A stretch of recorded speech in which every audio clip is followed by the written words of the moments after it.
All right, everybody.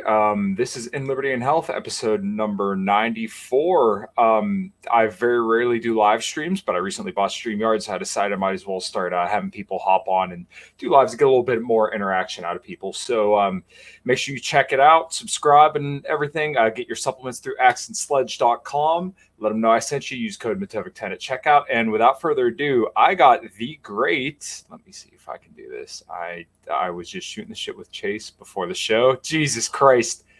There we go. What's up, man? I'm a fucking boomer when it comes to this stuff. What's up? Dude, what the hell's going on? You are from Illinois, correct? Yeah, I don't know how you knew that, but I did grow up in Illinois. I watched your show quite a bit today Cool. and within the last week just to kind of familiarize myself with you. I watched your episode with Reed. It might have been the first one you did. You had a mustache, and I know it was fake, but you killed it, dude. I couldn't pull off a mustache. I'd probably look like a fucking rapist, but you killed it, man. I appreciate that. Yeah, I wanted to spoof him and show up dressed just like him, so I bought a pair of overalls and a maroon t-shirt, and a fake mustache. Yeah, dude. It was Seed Roverdale and Reed Coverdale. That's right. So anyways, you seem to hang around in the libertarian-esque circles, but you don't quite call yourself a libertarian. And I've heard you say that you more so vote Republican a little bit more pragmatically, which I admire because I think some people get a little bit brazen about their support for Republicans. And it's like, well, you're like picking the smaller pile of dog shit here. Although after 2016, I feel like there's been some improvements. So I guess let's start things off. And what kind of got you into politics? I read The Fountainhead when I was in high school, Mm-hmm. and it changed my life. And ever since then, I've had more and more interest in politics, Mm-hmm. just because that book had such an impact on me. And I think what it was is, I don't know if you've read The Fountainhead, but that book is all about the ideal individual and the principles by which an individual person should live and their integrity to those principles. So the ideal person is someone who lives in perfect harmony with what their own ideals are, right? And these ideals have to be based off of reason. And if you really adopt that philosophy for yourself, I think it's really hard not to get interested in politics, because then when you see a politician say something absolutely retarded, it's like so offensive, it's like, Yeah. What? And so you just like can't help but like get sucked into this. Like, we have to stop these people because they're like ruining our ability to reach self-actualization. Right. Mm-hmm. And I think that was probably what got me really kickstarted into being interested in. I mean, I grew up in a conservative family. My dad was a small business owner, and I remember him bitching all the time about taxes at dinner. And, so there was like a little bit of that, but it was really the Ayn Rand that got me on the political track. Oh, I got you. Well, that's kind of funny. My dad and my grandfather and his father were all business owners as well down here in southwestern Pennsylvania. So I can definitely empathize with that. And my mom has been a Republican pretty much her whole life, and so is my dad. They both split up when I was relatively young. But sorry to hear that, man. Well, is what it is. They both kick ass. I love them both dearly. But yeah, definitely when you have a parent who's a small business owner, I don't think I know any small business owners who who are left leaning. Like Not you that said, many. when you hear some of the stuff that some of the left leaning people say, it would make your skin crawl because you realize it's just so ridiculous. So it's almost like natural to go right, because Looks like his internet must have spotted out. a lot of these people, oh my God. You're back. You're back. Oh my God. Yeah, it's natural to go right, essentially, because these people are typically a little bit more concerned with freedom. In the early 2000s, it almost seemed contradictory because they started cracking down on the Fourth Amendment and, with all the NSA spying and stuff like Patriot that. Act, yeah. Yeah, but it seems like they're kind of going away from that. So what were your thoughts back in like 2016 when Trump kind of came about? Because it seemed like some people are like 50-50, but it seemed like throughout his presidency, he actually united a little bit more of the Republican Party. Some people still didn't like him, but like the base absolutely loved him. Right. So I always loved Trump, and I still love Trump, but not because I agree with everything he does. I probably agree with 55 to 60% of the things that he does, but I love him 100% of the time for one simple reason, because everyone that I hate fucking hates him. Yeah, that seems to be a mutually agreed upon thing with a lot of people who tend to lean right, is that he pisses off all the right people. And Yeah, I get it, yeah. man. Yep. And the more they hate him, the more I love him. And I didn't agree with the way he handled the pandemic. There were all sorts of things he did that I disagreed with. He overspent like crazy. Don't get me wrong. I could be critical of him all day, but I fucking love Donald J. Trump, man. Yeah. Yeah, you know what? And I'm kind of bummed. How long have you been on Twitter? Well, I've had my account since 2009, but I've really only been active about 18 months. Okay, all right. So I've had mine since I want to say about 2011, and I really started getting back on and actually gaining a following probably about 6 months ago when I started the podcast, just because it's like, okay, well, this is where everybody's at. And I do have to say, as much as I think Donald Trump should spend the rest of his life in prison in a cell with no windows or anything, I kind of wish I could still see him tweeting and seeing some of the stuff that he might be saying right now. It was amazing. His tweets were they were something very special. Yeah, and I've heard a lot of people say that he won the election via Twitter, and when you read his old tweets, you kind of see why. But it's because it's so funny to me that all he had to do is essentially tell people, I don't hate you, right? And people are like, oh my God, I can't believe this. Because for 8 years of Obama, you were told that you're a racist, you're Islamophobic, you're this, you're that. Meanwhile, it's kind of funny that their guy had bombed more Muslim countries than anybody prior, but we're the nobody looks at the facts, bro. Yeah, exactly. But you're an Islamophobe, and then now all of a sudden this guy comes around and says, "Hey, I don't think you're an Islamophobe. I don't think you're a racist. I don't think you're a piece of shit. I just think you're a hardworking dude. You want to be left alone. You want to go to work." And people are like, "Oh my God, I can't believe this dude's like he's like some hero." But it's like this is like what any decent person would do. Well, whenever anyone calls you an Islamophobe, just ask them why they aren't Muslim and see if they can come up with an answer that doesn't sound Islamophobic. Mm-hmm. You know what I mean? Yeah. It's like, okay, so you're not a Muslim. Why? Because you don't believe Muhammad's a prophet? Okay. Do you think he was lying, or do you think he was just full of shit? Mm-hmm. Or, just like stupid, right? Because either one of those responses is Islamophobic, right? And so like my theory on the whole Islamophobia thing is the only way not to be Islamophobic is to be Muslim.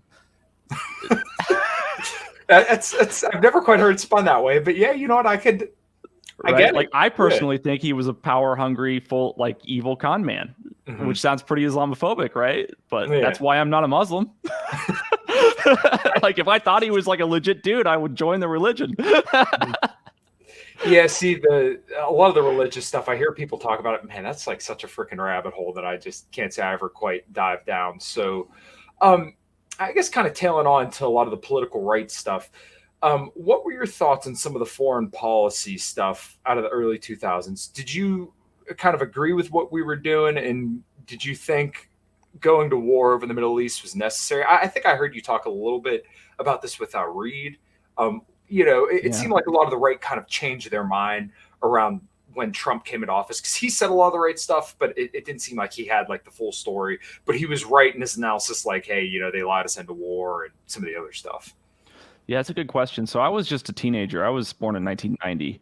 So when 9/11 happened, I, like most average Joe Americans, believed the official narrative. I mean, you had to be kind of a special type of person especially in 2002 or 2001, to like be able to dig in and use the internet and like kind of really look at what was weird about it. Mm-hmm. And I just think that people didn't have the time or the experience in terms of doing their own research on the internet to come to the like Scott Horton conclusion, right? Which is likely true, right? Yeah. So yeah, I thought, I thought, and I would have thought, even if I had been an adult at the time, that okay, obviously we need to like invade Afghanistan because these fuckers bombed us, and obviously Iraq's a real threat because they have weapons of mass destruction and they're gonna commit genocide. I would have fallen for that totally, but in retrospect, it's very obvious to me that the whole thing was a sham. Mm-hmm. Yes. So I think we never should have gone over there. We should have sent a special forces team to kill Osama bin Laden. And that was it. Right, and I think most people agree, and I actually generally agree too. That's kind of what it seems like we should have did instead of going on this 20-year regime change campaign. It's so ridiculous when you think about it, because I had Joe Evans on, who's a libertarian running for Congress out in Idaho, and we essentially fostered such an untenable situation for them over there, where we were just handing them money hand over fist. There were kids picking up grenades that would blow up and kill children. They'd turn bombs into like Saudi princes and stuff like that. Well, not Saudi, but different warlords over there, and their population actually tripled from the time that we started there till the time we left. Well, now what's going to happen now that we're gone, not handing them cash hand over fist? Well, now that population is going to have to deal with having this huge boom that they can't sustain because, once again, the gravy train ain't there anymore. So not to say that we shouldn't have left, because we definitely should have left. We should have never been there in the first place. But, you got to see the whole picture of what this actually did. And I think a lot of people don't realize like how fucked up it is for us to go around the world thinking that we can change the world, make it safe for democracy, when we don't understand these cultures. And a lot of places in the world just, we're not going to be able to fix them. Yeah, I totally agree with you, and I'm really a big believer in Jordan Peterson. I'm a big fan of his, and I think that what he teaches about an individual also applies to a nation. So he says, like, don't worry about changing the world if you don't have your own shit together. Like, why don't you clean your room first before you try to save the world, right? And I think that the United States has made a recurring mistake over the last 70 years of trying to solve everybody else's problems and neglecting our own here. Like we're giving $40 billion to Ukraine, but we have a shortage of formula. Like what the fuck? And I did a tweet the other day. It was Dan Crenshaw, that asshole, posted, posted like, oh, it sounds like a pretty good idea that, we can fight the enemy, Russia, without costing a single American life. It's like $40 billion. The average American makes $1.7 million in their whole entire life. Mm-hmm. And so if you divide 40 billion by 1.7 million, that's 26,000 American lifetimes, right? And so like it's costing us 26,000 American lives to fund this shit. And so, if you think about it like that, nobody's dying, but their whole entire life's income, like the amount of hours that they work just to pay taxes for the state, the amount of hours they don't work for themselves but for the state, are just thrown into that pit. And it's fucking murder, man. Holy shit. Yeah, dude, absolutely. It's absolute insanity to me. And the way I've been trying to phrase this to people to really, I don't want to say necessarily invoke a visceral reaction, but this is stolen purchasing power, right? You look at all the stimulus checks and all the inflation that's happened, and we have a $30 trillion debt now.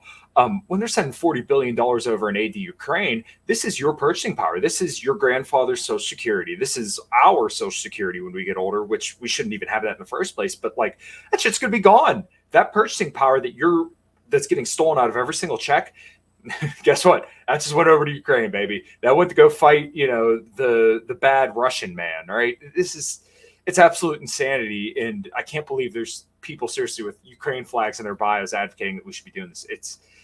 It's unbelievable to me to think that, hey, this could end civilization if we continue to kind of poke the bear, and people think this is perfectly fine. There's absolutely nothing wrong with it. Yeah, I agree with you. And my question for the people with Ukraine flags is, where the fuck were you when China took Hong Kong? Mm-hmm. Like that was a democracy totally taken over by the Chicoms, but there was no media narrative of antagonism.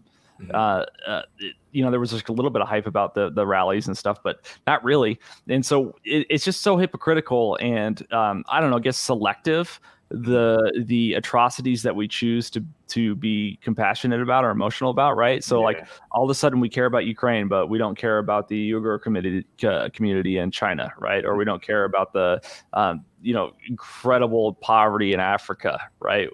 Why are we so selective about what we care about? And the answer is because people are very susceptible to the propaganda media, and they see it on the news and they care about that and nothing else because they don't think for themselves. They've outsourced their thinking to the private political press. Well, exactly. And to kind of tag on to what we outsource as a culture and as a nation, it's unfortunate that we've had to outsource our immunity essentially over the last couple of years.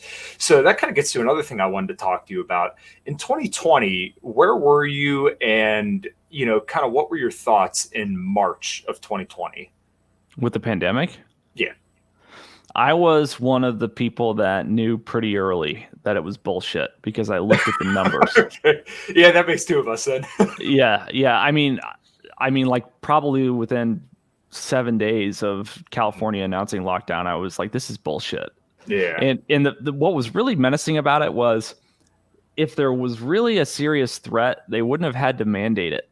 Like you don't like if we're about ready to get bombed, you don't have to mandate for people to take cover. They just will. Right. And so like the fact that they were mandating all the lockdowns and the mask mandates and all this shit, it was like, this can't be real, because if it was real, you wouldn't have to mandate any of it. And I don't know, there were just so many things that didn't line up. I thought it was total horseshit, but I've never trusted big pharma or politicians for that matter. So it was pretty easy for me to make the leap and say this is all bullshit. Right. So you're still in Illinois, right? No, I was only in Illinois until 2010. I lived in Nashville for 7 years, and then I lived in California for 3 years, and now I live in Texas. Okay, so you've lived in Texas pretty much since all this began? I moved here 6 months after the pandemic started. Yep. Okay, and you were in California before? Orange County. Right? Yep. How was that? Sucked. The weather's beautiful, but you got to work in an office for 20 hours a day to afford your rent. So you never get to experience the weather. Yeah, my stepbrother had lived out there, and I remember he had a relatively small apartment, and I think he said it cost him like $3,000 a month, and he lived there with like 6 other people. And I was like, you know, everybody talks about going to Cali, but fuck that, dude. Great place to be homeless. Well, yeah, it seems like that's kind of like more the rule rather than the exception anymore. So how has Texas been to you? Do you like it more in California? I love Texas. I feel like I was born to live here. Yeah, I love it, man. No state income tax. I can carry my gun anywhere that I want. You don't even have to have a license to carry here in Texas. You just have to be at least 18 years old and lawfully able to carry. No priors or anything like that. And it just feels like the last American stronghold. There's some other great states too. Florida's great. New Hampshire does some good things. But Texas is a special place, man. Yeah. Do you think the fears of Texas turning blue are reasonable, or do you think that's just kind of like a small pocket? That's a good question. I think that the fear of Texas turning blue long term is reasonable, because you never know what's going to happen long term in any state. But if you look at the numbers of the most recent primary, gubernatorial primary that we had, it's not going to happen this cycle or next or the one after that. Probably. I think that we probably got a solid 15 before it becomes an issue. Like if you look at the primary numbers, for example, Greg Abbott got 70%, I think, of the Republican vote in the primary, and he still had like 300,000 more votes than Beto O'Rourke in his primary, and Beto had 90% of the Democratic vote. So there was much more consensus for Beto, but he still had less votes than the leading Republican contender. So I just don't think it's going to happen that soon. Yeah, I think that's understandable. And I feel like a lot of these fears of things going one way or the other aren't quite as guaranteed as people want to say. So like a lot of people are hyping up that there's going to be a complete total red wave this year. And I think that's true, but I don't think it's going to be quite in the bag as people think. So you kind of said earlier, if the pandemic was as much of a big deal as people want you to believe that it was, then people would have voluntarily did it. Well, how many people do you still see wearing masks? How many people do you see wearing masks when you go outside? Like I go down to Pittsburgh, which is about an hour south of me, I believe. There's still people walking around outside with masks all the time. There's people who will literally like put you at arm's length to make sure you don't get close to them. Like, there's still plenty of hypochondriacs. So I think there's a lot of people still asking for this, ridiculous tyranny that unfortunately we've had to put up with for the last 2.5 years. So I don't think this red wave is quite as guaranteed as people want to think, but I definitely think it's coming. What are your thoughts surrounding the midterms? I think that if I had to guess today, I would guess that there would be that there's going to be a huge sweep, but I'm not confident that it's going to matter. Really? Okay, you know what I mean? Like, I think a bunch of Republicans are going to win, and then are they going to do shit? Like, are they going to pass any legislation that protects the First Amendment, freedom of speech on big tech? Like, are they going to do anything about that? Are they going to reduce spending and curb inflation? Are they going to audit the Fed? Are they going to pull us out of these? I mean, look at the Republicans, man. The vast majority of Republicans voted to send $40 billion to Ukraine. Like, why? Well, that's not America first. Like, you say America first and you're giving $40 billion to Ukraine. Like, fuck you. Yeah. And so like, I think there's going to be some America first candidates, but honestly, man, I would like to see Republicans get primaried more than I would like to see Republicans beat Democrats. Yeah, I totally think it's a fair objection. I completely agree. And this is kind of where I see the utility of the Libertarian Party. As much as it's unlikely that we'll see any like big seats here in Pennsylvania, we have some people elected like mayor and stuff like that, which is cool. I would really like to see the Libertarian Party become a good force for kind of getting candidates to be better on stuff. And this is where I kind of think the Libertarian Party Mises Caucus strategy is going. Is basically they don't want to run against good Republicans, but when there's winnable races, then hey, let's try and get our people in there. Um, what are your thoughts surrounding the Libertarian Party? And then I guess kind of tail into what are your thoughts with the Libertarian Party Mises Caucus, if you're familiar with it at all? So I think if the Libertarian Party was serious, they would focus all of their efforts on Texas Mhm. and threaten the Republican guarantee of the Texas electoral votes for presidential elections. So if every libertarian, if Jo Jorgensen focused 100% of her campaign on Texas and Mhm. made the Republican candidate, Trump at the time, scared of not winning Texas, Mhm. then it would force the Republican Party to become more libertarian. They'd have to concede, and basically the it would allow the Libertarian Party to have veto power over who would be president of the United States. And I think that would be the type of strategy that would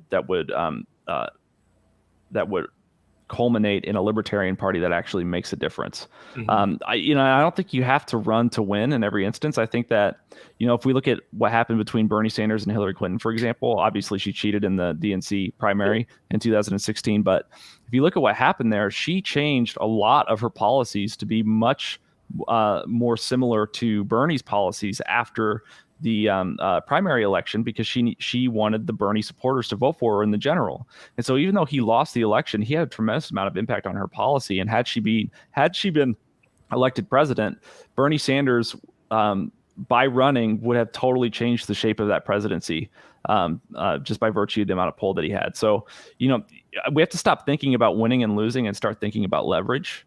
Mhm. And there's ways that there's ways that minorities can weasel a hell of a lot of power. I mean, you got to keep in mind that when the Nazis came to power in Germany in 1933, only 1 in 40 Germans was a Nazi. Wow. Yeah. And then the Libertarian Party Mises Caucus. Are you familiar with them at all? I'm not familiar with the different caucuses. Okay, well, the Libertarian Party Mises Caucus is basically just trying to bring the Ron Paul revolution to the Libertarian Party, and it's mostly based around people who literally were part of Ron Paul's campaign back in 2008 and 2012. So, I guess a good follow up question to that would be, what were your thoughts on Ron Paul if you kind of paid attention to him at all? I loved Ron Paul. I Mhm. fell in love with him in 2012 when he was running, watching YouTube highlight videos. I read End the Fed, and I even started the Belmont University Students for Ron Paul group. Oh, So okay. yeah, Ron Paul would have been my choice in 2012. Oh, I gotcha. Yeah. Funny enough, I think 2012 would have been the year that I would have been allowed to vote because I was born in '94. But it was literally on my birthday was the day of the election. So yeah, Wow. yeah, it would have been a little bit of fuckery. I think my brother and my mom both voted for Mitt Romney, if I remember correctly. In the primary? Yeah. Yeah. Yeah. Well, what can you do? Yeah. Yeah. Well, that was kind of the guy that they chose. And I think the Republican Party is starting to get better. So 2024, what are your thoughts on Trump versus DeSantis? Because this seems to be kind of the thing that's coming up a lot. And um, I feel like there's a lot of baggage with Trump at this point because he's pushed the vaccines so hard, and then his caving for COVID and signing the stimulus checks and now feeling all this inflation. A lot of people want to call it Biden inflation, but it's like, okay, well, your guy contributed to a lot of the problem.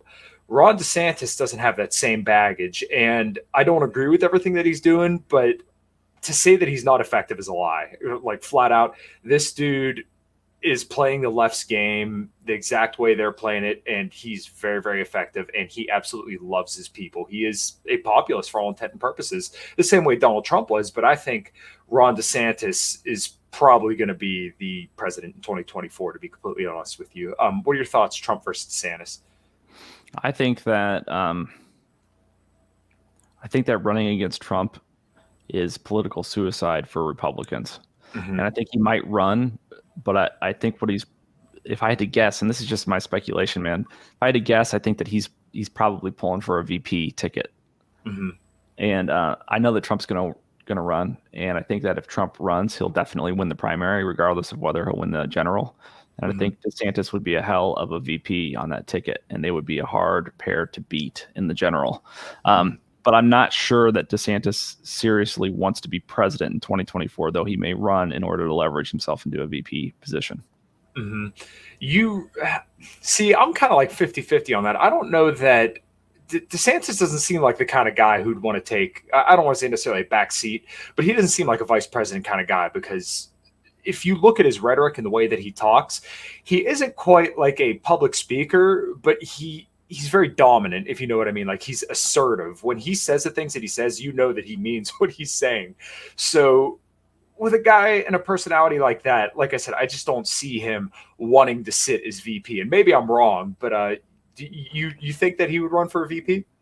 Yeah, I think he would. But your point is well taken. I agree with you. I think that he's a call the shots type of guy. But the vice presidency is a major stepping stone to the presidency. There's a lot of power that comes with that. And the other thing to take into consideration as well is that when Trump was president, he really empowered Mike Pence to do a lot of really cool shit. Like, he sent Mike Pence to the border of South Korea. Mike Pence was responsible for the Operation Warp Speed, even though, whatever fuckery you think about that, but it was a big responsibility. It wasn't, it was like the most important issue that year, right? Was the pandemic. And that was one of the main things. So, I think that if DeSantis were to be Trump's VP, not necessarily VP in general, but Trump specifically, that it would be more of a leadership role than a passive type sit around and with your thumb up your ass type position, like it was when Joe Biden was VP. Yeah, well, in 2014, we definitely kind of laid the groundwork for a lot of the fuckery that we're seeing today. Yeah. And, you can see with all these tragedies all the time, tragedies. We kind of lay the groundwork, and then when it blows up in our face, we're absolutely surprised. And history always starts today. And this was the same deal with 9/11. This is the same deal with everything that's going on in Ukraine now. I actually had a friend tell me that the Nazis in Ukraine was a right-wing talking point. It's like, well, what the fuck does that mean? Just because it's a right-wing talking point doesn't mean it's false. If Hitler says 2 + 2 is 4, is it not? Just because he's an asshole? Well, that might be considered pro-Nazi propaganda. Right.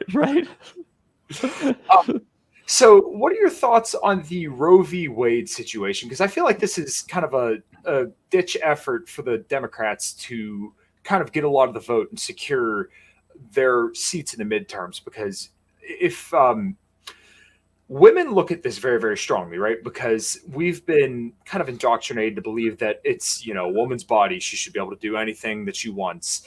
And personally, I'm pro-life. I believe that the choice isn't whether or not to kill a baby. The choice is whether or not to sleep with somebody. That's when you have the most power. But once if you voluntarily choose to have sex with somebody, then the potential consequence of that is that you're going to have a baby. But a lot of people aren't taught to look at it this way. They're taught to look at it as, whoa, this is your body. So if you don't want that fetus in there, then you should have the ability to, yeet his fetus. Do you think that they're playing this up to kind of garner people back to their side? Because women are a large voting bloc. So if you can kind of mobilize women to, feel strongly about an issue, and this is like just, you turn these people into one issue voters. Do you think that's kind of what they're going for? Well, I don't think that it was like a setup, but I think that they're exploiting it, right? And so, yeah, I think the left is gonna leverage the hell out of this, both in the midterms and in 2024. Mm-hmm. And even when Roe v. Wade wasn't really an issue, abortion still seemed to be like a front and center political issue in every single presidential election since the 70s, right? Remember when it would come up in like 2008, 2012, and it'd be like, why are we even talking about this shit? Like, it's already legal and there's nothing you could do. The Supreme Court ruled, right? And, I was caught by surprise that it got overturned. But I think the left will exploit it. I don't know that it's going to, I need to see how it's going to play out, because it's very possible that there's some sort of federal legislation that comes forward that legalizes it nationally. And so we'll just have to see. What would really be a tragedy would be if we went back and forth every time the power dynamic shifted. So 4 years of abortion's okay, and then 4 years of no, you can't do it, it's illegal. That would be a tragedy, because that would just really fuck with the whole system. So I think that we need to decide one way or another. If I had it my way, I would legalize all abortions in the first trimester, and I would make illegal abortions in the second, third. That would be my like compromise. Like, hey, you got 3 months to figure your shit out. Mm-hmm. Yeah, I But honestly think that's it's it. not something it's not something I would ever personally do if I had the choice. Right. Yeah. And I, as much as I disagree with that position, I think that's probably going to be the most tenable and the most like everybody kind of wins. And I still think abortion's murder regardless. But Sure. once again, you are never going to convince the majority of people of this because this is such like an ingrained cultural issue. And this is really the way that I look at it. Like I said, I think people have been told and taught not to take responsibility for their actions. So therefore, if you don't have to take responsibility for, you know, hooking up with people and then ending up with a baby that you didn't want, then okay, it's okay to murder it because, you know, you don't have to take responsibility for that. And I think it's a big cultural thing. Well, the other thing about that too is I agree with you. I think it's murder. However, I'm not sure that making it illegal will actually prevent the abortions. I think it will catalyze a black market, and then there's going to be injuries, and there's going to be self attempts at abortion, and there's going to be, you know, black market drugs that have bad side effects, and it's just going to be all fucked up. And so, you know, if you look at it from like a utilitarian perspective rather than just like a, you know, stringent moral perspective, it's like, all right, how many like baby lives are we actually saving by making this completely illegal? Like, are people just going to go to Mexico, or are they going to do back alley abortions, you know? Right. And so that's why I'm willing to compromise on the policy, even though I morally am totally opposed. Right. Yeah. Well, and honestly, that makes sense. And I'm not necessarily in favor of making it illegal either, just because, you know, for the reasons you outlined as well, because it's, once again, we see what happens with pretty much everything else the government gets their hands in and kind of makes illegal.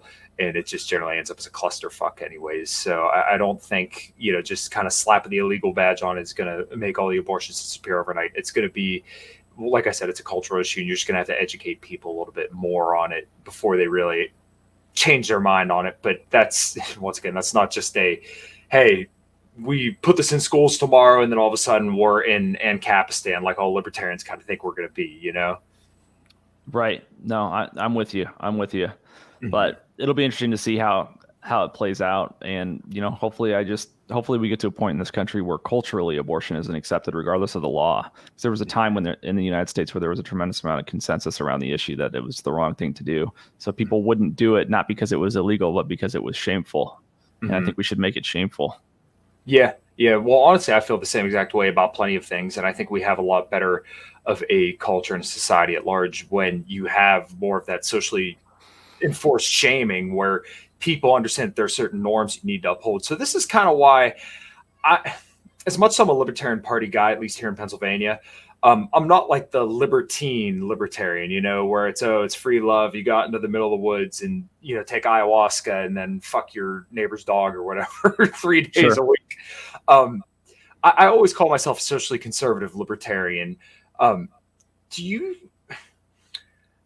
thing that I think made Trump such a force, and same thing with Ron Paul, was the fact that they had a cultural impact. And, you know, if you look at someone like Mitt Romney or John McCain, they're just establishment Republicans who are just politicians through and through.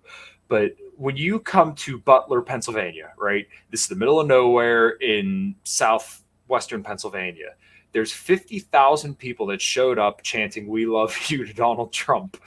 That represents something. And I don't think you would have had 50,000 people out there for Mitt Romney.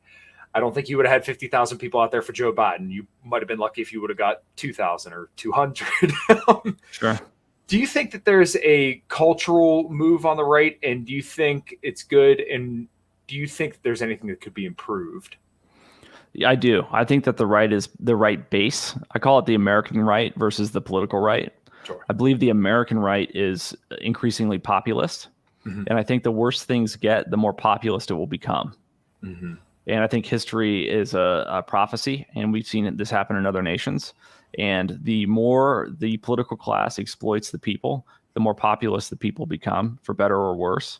And I think ultimately what's going to happen is it's going to manifest in a tremendous shift over the next 10 years in the political dynamic. And I think it's a good thing. Nice. Do you see any downsides to kind of what's going on right now in the American right? Ooh, that's a good question. Yeah.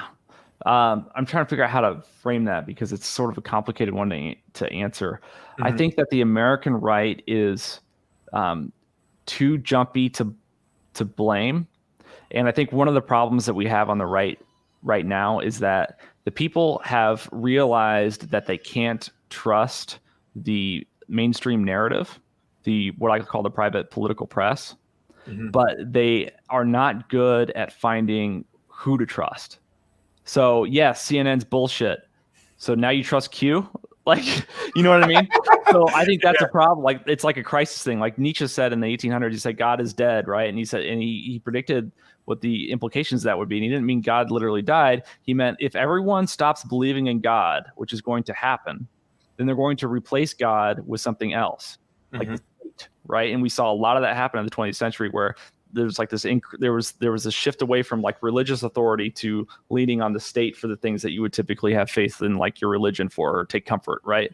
And Yeah. so I think we're seeing the same thing happen, only on like on a more secular scale, in that Mhm. the right is now like the press is dead, right? Or the government is dead, the politicians are dead, right? We don't believe them anymore. But like, who are the idols that we replace them with? And I think there's a lot of foolishness in terms of who the right is trusting. And there's a lot of misguidedness going on there. There's a lot of dogmatism going on there.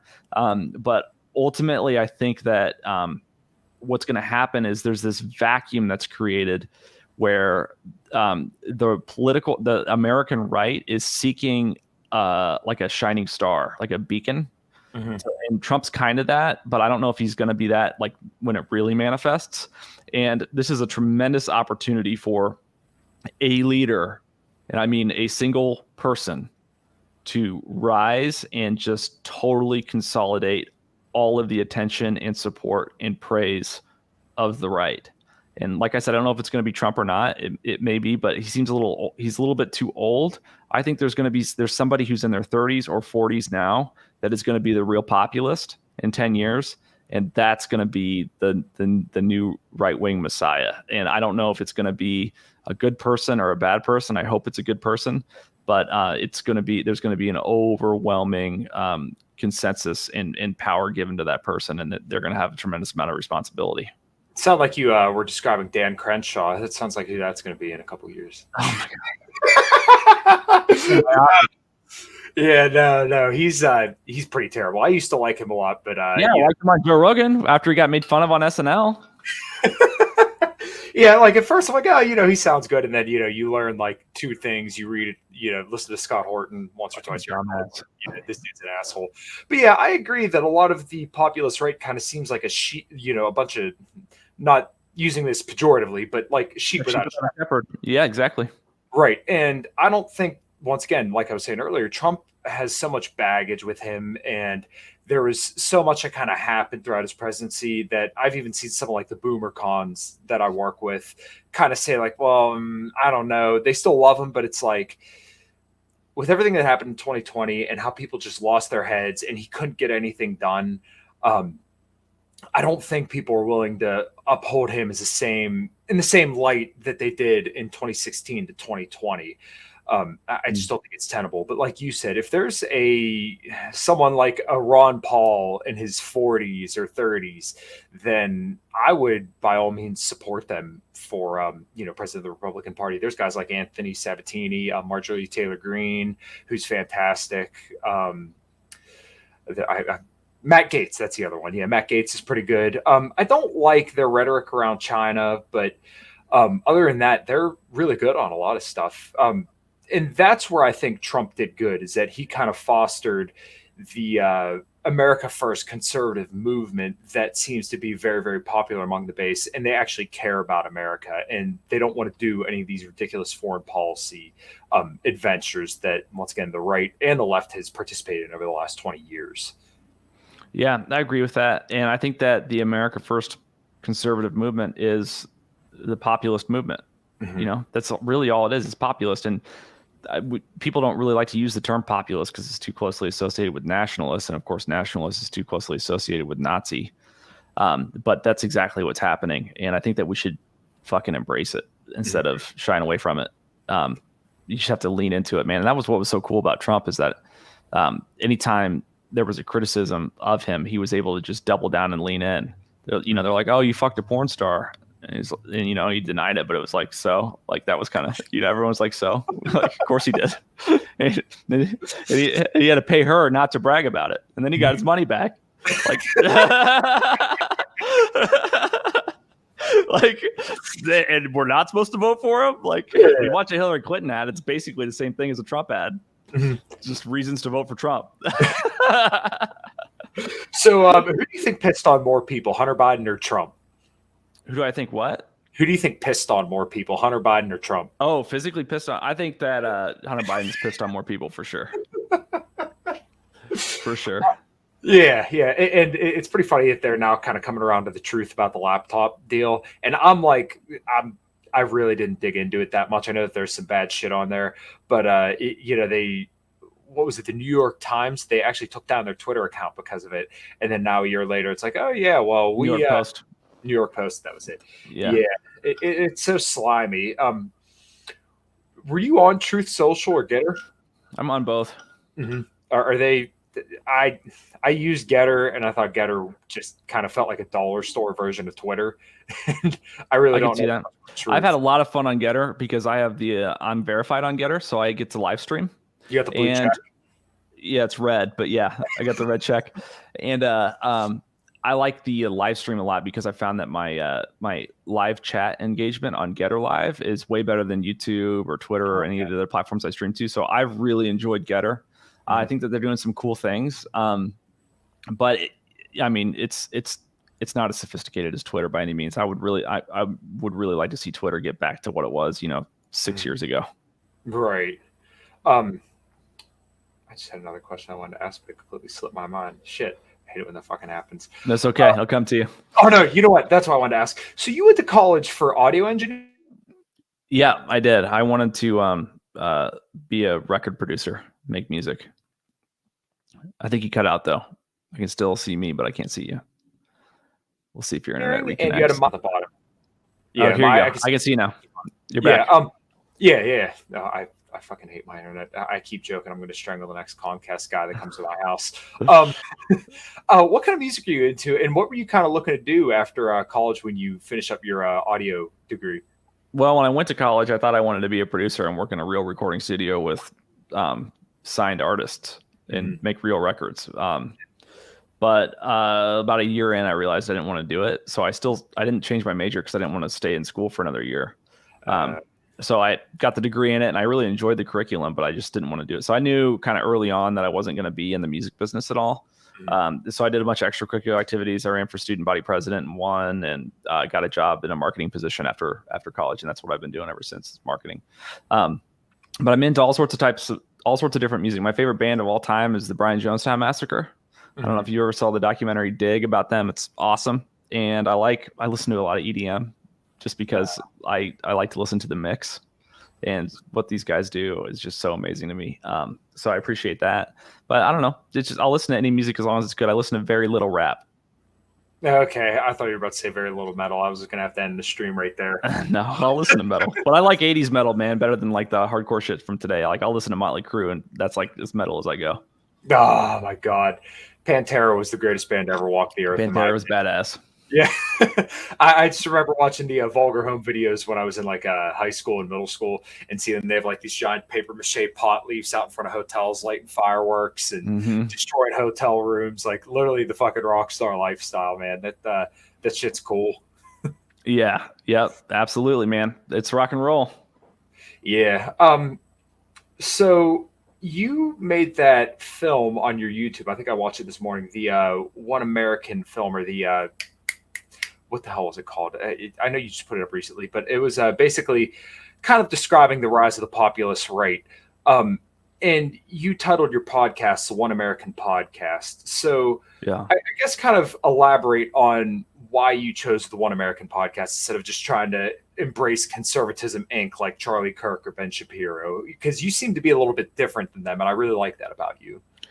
Thank you. I appreciate that. Well, I'm not a fucking Republican, right? I vote for Republicans, but I'm not a Republican. And it was really kind of in response to the identity politics shit that we see from the left, the critical theory shit that we see, and my love for Ayn Rand and the individual. And when people ask me if I was a Republican or a Democrat, I just want to say I am one American. And that's sort of been the theme, and the emphasis is getting back to just identifying yourself as an American, or as the individual that you are, and not as a part of a race or a religion or a political party. Because we've gotten to the point where the individuals of a group no longer define the group, but the group defines the individuals. And I think that's a tremendous problem that we have culturally in America right now. And the left is continuously pulling us away from individualism, because as long as individuals are empowered, they cannot be subjugated. And they need for people to identify themselves based on the groups that they're in, because groups can be rallied and mobilized much more easily than individuals can. And if you put people in groups, then they will define whatever happens to them based off of whatever is perceived as happening to the group. And there is no personal responsibility anymore. And all of a sudden, you can exploit every suffering and every despair that individuals within a group have as the result of an oppressor oppressing their group. And it's Marxist. It's oppressor versus oppressed. Right. And so I'm one American. That's it. And it's also a populist thing, because it's inherently patriotic. It's embracing America. And I believe in Americanism, the ideal, the philosophy of it. And I also think that true populism, people think of it as collectivism just because it's the people. But I think that true populism, in order to manifest correctly, has to be based in individualism, because the people are made up of individuals. So if you don't advocate for the individual's rights, you cannot advocate for the people, right? And vice versa. If you don't support the people, you can't claim to benefit the individuals that it consists of. And so I think of myself as an individualist, but also as a populist, and I think that you have to be both, because I think they're symbiotic ideals, philosophies. Mm-hmm. Yeah, and it was kind of like we were saying earlier on in the show, is that the reason why Donald Trump was so popular is just because all he had to do is tell people that he doesn't hate them. And I think that's a very, very powerful sentiment, because once again, if you're going to empower these people and you're telling them, hey, I'm going to bring your jobs back, I'm going to do this for you, it's better than being told you're racist, so therefore, you should sit here and bow your head in shame. And I don't think that's any sustainable way to kind of run a political dialogue. Yeah, no, I agree with you. And I think that the left is eating itself. But the problem is kind of two-pronged. The problem is the more desperate people become, the more powerful the left becomes, because people lean and look toward the government for salvation or relief when they're desperate. And we've seen this happen on the left, where the left continues to advocate for programs and policies that on the surface aim to help the most vulnerable among us, but in reality perpetuate their ailing, because these programs require massive printing of money, and the printing of money inflates the dollar and reduces the buying power and increases the wealth gap. And so the left has figured out this con where the more they help their base, the more they hurt their base, and the more they hurt their base, the more empowered they get by their base, right? So it's like this vicious cycle con bullshit. And ultimately, the thing that I think about leftism is that it's really Marxist inherently. And I'm not just saying that as like a conservative catchphrase. It literally is Marxist-based philosophy, oppressor versus oppressed, collectivist versus individualist. And what's going to happen is no Marxist society has ever been truly self-sustaining. And every time they collapse, it's because they can't expand and exploit anymore. Like Russia collapsed because it couldn't expand anymore, and it just fell in on itself. China had to take Hong Kong, and it's looking at Taiwan right now. North Korea leans on China, right? And if you look at these truly Marxist communist cultures, they have to expand. And so inherently leftism, based on its Marxist foundation, has to expand and become globalist. Right, globalism is the saving grace of Marxism. It is the sustenance that it needs in order to perpetuate its own standing. And so, in my opinion, the leftists are inherently anti-American, They cannot believe in national sovereignty and American sovereignty. They have to be globalists in order to survive, because it's just not a self-sustaining form of power. It's not a self-sustaining system. Economically, it collapses. Militarily, it collapses. Culturally, it collapses on itself. And so ultimately, I see the left in America as the number one threat, the number one national security threat, the enemy of the people. Like fucking evil. I fucking hate leftists. And I don't know if the Republicans are the saviors or not. Probably not. I don't know if it's popular. I think it's populism. I don't know who the savior is, but I fucking know who the devil is, man. And it's the leftists. Yeah, dude, I completely agree. And the thing that you kind of touched on a little bit there is that there is a culture of leftism, and it's egalitarianism. So in order to enforce this, once again, you need everybody top to bottom. And you spoke a little bit about Nazi Germany earlier. If you read Ordinary Men, which is a fantastic book, not because it's about Nazi Germany, but because it's about you, right? It's about human psychology. You need that top to bottom, brotherhood, sisterhood kind of deal where you're willing to enforce things, these edicts, on the very ground level, because totalitarian regimes never start top down, right? It's always from the bottom up. You instill the culture, and then they enforce it from there. And this is what you see on college campuses, in schools, everywhere, is that, there are all these insane woke leftists, these shaved head feminists. And for a side note for all the men listening, if there's ever a woman you're talking to and she has any portion of her head shaved, don't trust that bitch. Yeah, never trust a woman in a hat either. Yeah. And a hat. Yeah, a ball cap doesn't count. That's practical. But any sort of a fashion hat, fucking evil. Yeah, well, yeah. All right. I'll make sure I add that one on next time. But, next time you learn that a woman is psycho, go on our Instagram, and I guarantee within 15 posts there's a hat picture.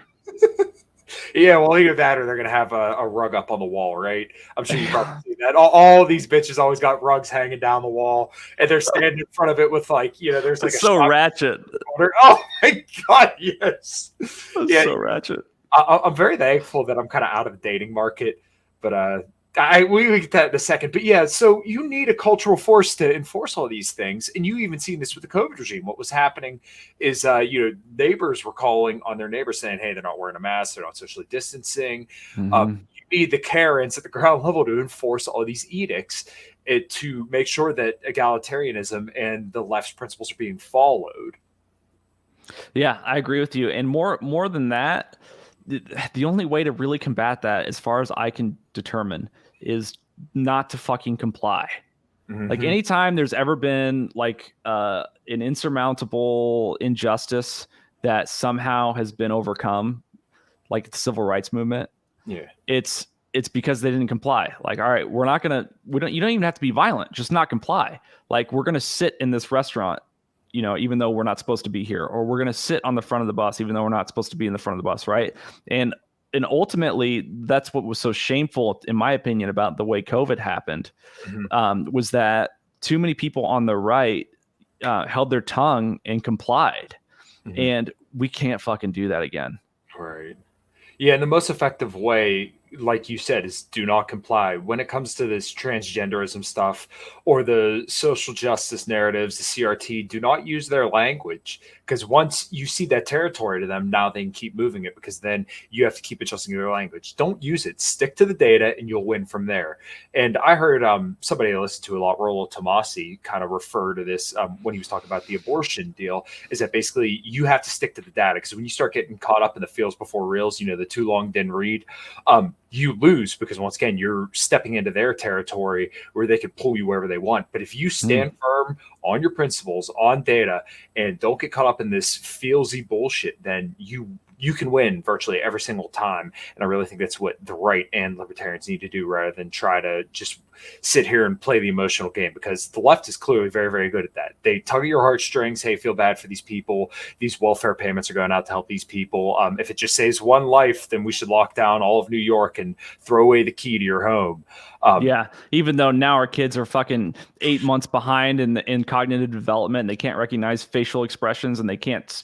They're changing all the standards standards in terms of what words a child is supposed to be able to say by what month. So yeah, we say, first of all, we didn't save any children's lives anyway, but let's just say we did. Like, how many lives did we ruin or just totally screw up? I mean, we messed up an entire generation with that. So there's always unintended consequences of this. And the founding fathers had the wisdom to understand that the government was never going to be wise enough or competent enough or efficient enough to properly know how to manage every facet of society. So you have to guarantee liberty and rely on individuals to determine what's right and wrong in any given circumstance that's remotely complicated, right? And so that's why we're supposed to have liberty. It's supposed to be up to the individuals, not to this inefficient, frankly retarded collective to determine, how everybody's going to live. And so, yeah, I totally agree with what you said there. Nice. All right, dude. Well, we've been rocking and rolling for about an hour now. It's been awesome talking to you. And you too, man. Yeah, you're a freaking stud, dude. I was looking at your pictures trying to find a good one for the thumbnail, and I'm like, man, this is one good-looking fucking dude. So you're a very lucky lady, dude. I appreciate that, man. Thanks. Yeah, of course. I got a few questions I ask every single guest before we get going on out of here. What does liberty look like to you? Liberty. Oh man, that's a good question. I would say that liberty is the ability for an individual to live their life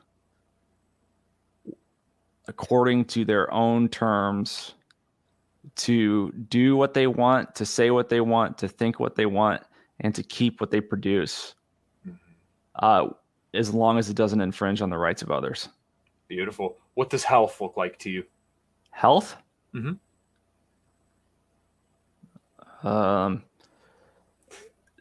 The same thing, I would say. So being healthy enough to do what you want, think what you want, say what you want, without your without a sickness or an ailment or a disability inhibiting your ability to do those things. That's awesome. What I would say.